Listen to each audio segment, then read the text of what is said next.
Aujourd'hui, les hypermarchés doivent s'adapter au nouveau mode de vie des consommateurs. Ils doivent aussi faire face à une résistance des magasins en centre-ville. À Meyzieux, près de Lyon, les petits commerçants s'organisent pour empêcher l'extension d'une grande surface Leclerc. Et ils ont déjà réussi à ralentir le projet. Regardez ce reportage signé Agnès Géraud-Carlier et Fabienne Blévis. Un hypermarché vieillissant et un chiffre d'affaires en chute libre depuis plusieurs années. Pour le patron Alain Landais, il y a urgence. Il doit renouveler sa grande surface. Alors il voit très grand. Dans ce champ, il prévoit une extension de 25 000 m² avec un hypermarché mais aussi une quarantaine de magasins. Aujourd'hui, il est impératif que nous transformions ce site, sauf à péricliter dans les prochaines années, parce qu'on est entouré de grands pôles commerciaux qui, eux, ne nous ont pas attendus. Pour réaliser son projet, le directeur a obtenu l'aval du maire de la commune de Meyzieux, à proximité de Lyon.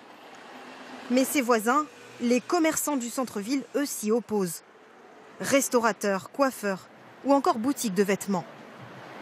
Un commerce dans un centre-ville avec une ou deux personnes dedans n'a pas suffisamment les reins solides pour tenir 2 ans face à un mastodonte comme un centre commercial de cette dimension. Principal argument, il y a déjà trop de centres commerciaux autour de leur ville. 3 autres, dans un rayon de 12 km à peine.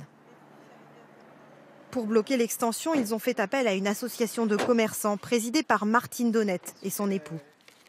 Ils mènent une bataille contre la grande distribution depuis plus de 20 ans. On voit bien, à force de multiplier les centres commerciaux, la clientèle n'est plus suffisante pour pouvoir pérenniser les commerces à l'intérieur du centre commercial.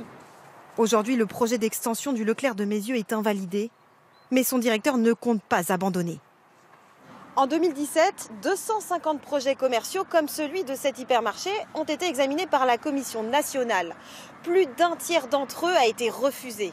Et cela ne devrait pas s'arranger, car la loi Elan votée cet automne permet désormais au préfet de suspendre un projet commercial lorsqu'il est à proximité d'un centre-ville en difficulté.